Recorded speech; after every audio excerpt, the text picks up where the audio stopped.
पता नहीं चला। ये मुझे पता था, कलकत्ता का पूरा एड्रेस दिखाए थे। घर के इन बिखरे हुए सामानों की तरह मासूम आसमा की जिंदगी भी बिखर गई।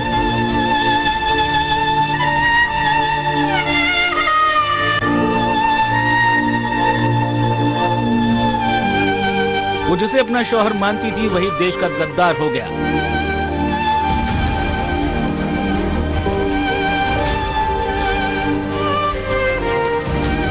आसमा के पेट में पल रहा है 8 महीने का बच्चा, लेकिन इस बच्चे के सपने को उसके बाप ने ही धोखा दे दिया।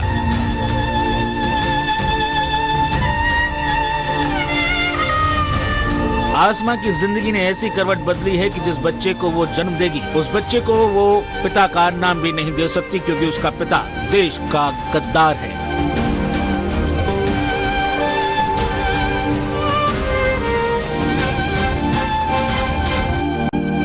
बिहार के आसमा ने 2 साल 6 महीने पहले मोहम्मद कलाम से शादी की थी, लेकिन अब पता चला है कि वो कलाम नहीं, पाकिस्तानी एजेंट एजाज है।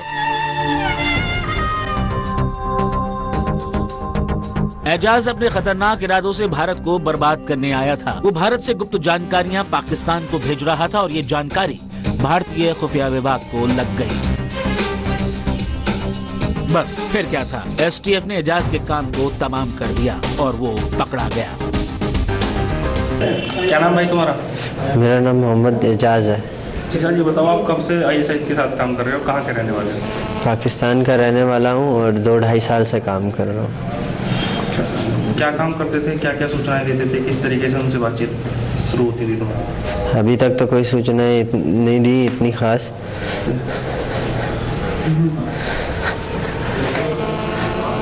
करते क्या थे, किस तरीके से बातचीत होती थी? मेरे साथ उनके साथ संपर्क स्काइप पे होता था, बात होती थी, और याहू ईमेल आईडी पे।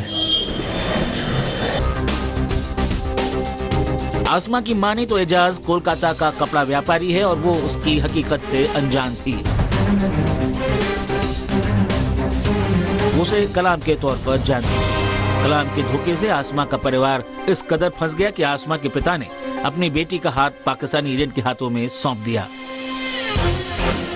कलकत्ता से एक बाबर नाम के आदमी आते थे, वो मेरा रिश्तेदार थे, नाड़ी के रहने वाले थे, बिहार के ही। तो वो बोले कि बराबर आते थे मेरे गांव में कपड़ा बेचने के लिए और किराए पे रहते थे, एक रूम 300 रुपये में लेकर के। वो बोले कि मेरे पास एक लड़का है और ये बच्ची के शादी उसे कर दीजिए, अच्छा लड़का है वो और कंप्यूटर चलाता है। उसके बाद क्या हुआ? उसके बाद फिर मैं गांव में पंच बुला करके और अपना बच्ची को निकाह उसके साथ कर दिया। आसमा के वालिद के मुताबिक पाकिस्तानी एजेंट एजाज के धोखे से उनकी दुनिया उजड़ गई है। वो खुद को कोलकाता का रहने वाला एक अनाथ लड़का बताता था, लेकिन एजाज की हकीकत से ये खुद को दोषी मान रहे हैं। बहुत बड़ा करेगा तो पत्थर गिर चुका है, तो हमको लगा कि हम गलत जगह पे लड़की के फंसा दिए। इस धोखे के लिए वो एजाज को कड़ी से कड़ी सजा दिलाने की मांग कर रहे हैं।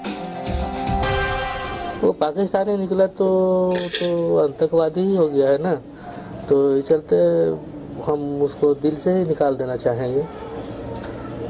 ऐसे लोगों का आप क्या करेंगे जो इस प्रकार की घटना करते हैं और लोगों के साथ धोखाधड़ी करते हैं, क्या कहेंगे ऐसे लोगों को? ऐसे लोगों को तो मैं यही कहूँगा कि सजा अगर मिल जाए तो अच्छा बात है।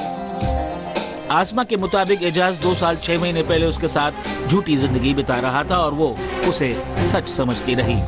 वो उसे धोखा दे रहा था और वो इसे प्यार समझती रही।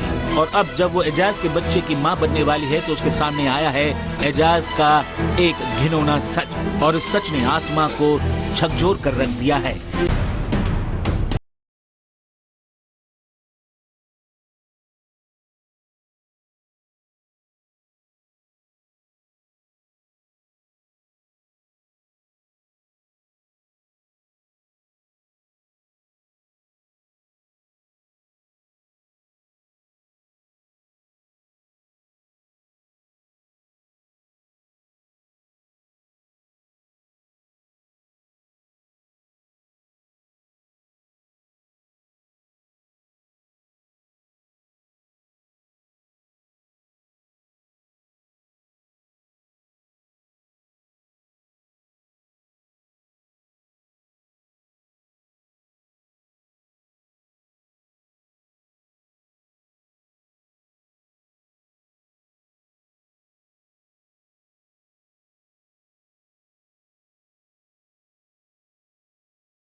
एसटीएफ को इस एजेंट से भारतीय सेना के गोपनीय दस्तावेज, debit card, credit card, Bareilly का आधार कार्ड, पाकिस्तानी पहचान पत्र, लैपटॉप और मोबाइल फोन मिले हैं।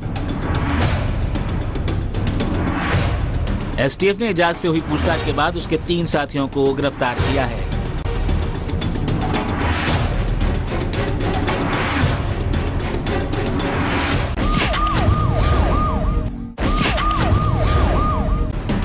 यह खबर बेहद चौंकाने वाली है, वो इसलिए कि मसला देश से जुड़ा हुआ है।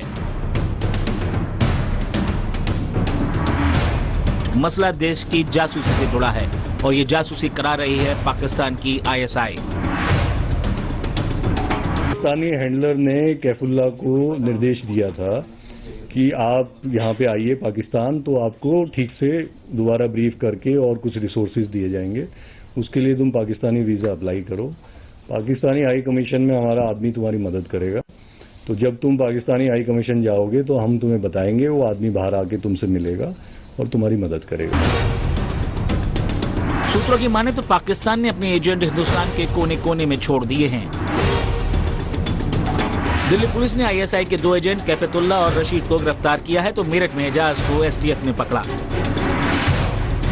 एसटीएफ का ऑपरेशन था और एसटीएफ के ऑपरेशन में इन्होंने एक पाकिस्तान का नागरिक है जिसका नाम मोहम्मद एजाज उर्फ मोहम्मद कलाम सन ऑफ मोहम्मद इशाक, ये तारा मंडी चौक इरफानाबाद जो कि इस्लामाबाद में पड़ता है वहाँ का नागरिक है और इसका हाल पता दीवान खाना शाहाबाद बरेली का है।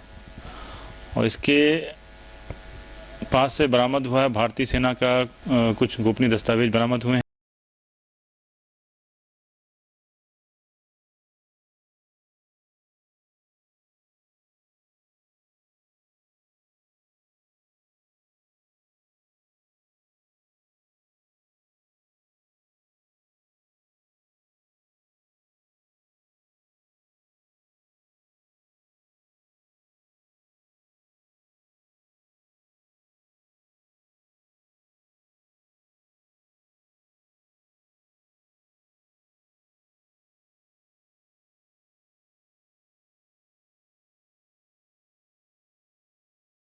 ये राजौरी में, जहाँ पे इसका होम टाउन ही है एक तरह से, वहीं पे ये इंटेलिजेंस विंग जो बीएसएफ की है उसमें काम कर रहा था।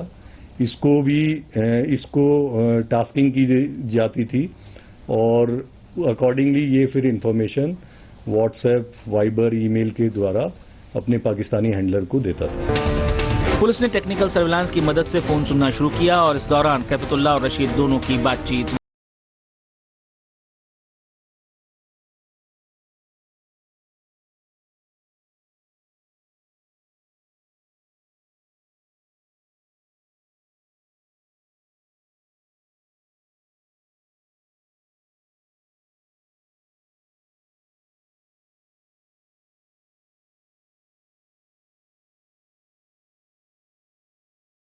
आइए, जैसे एयरफोर्स स्टेशन का लेके आइए और बदामी बाग कैंटोनमेंट एरिया है उसका लेके आइए और जो भी कोशिश करिए कि जहाँ पे बीएसएफ का पूरी बॉर्डर पे कहाँ पे कितना डिप्लॉयमेंट है ताकि ये इन्फिल्ट्रेशन कर सकें, टेररिस्ट को अंदर घुसा सकें।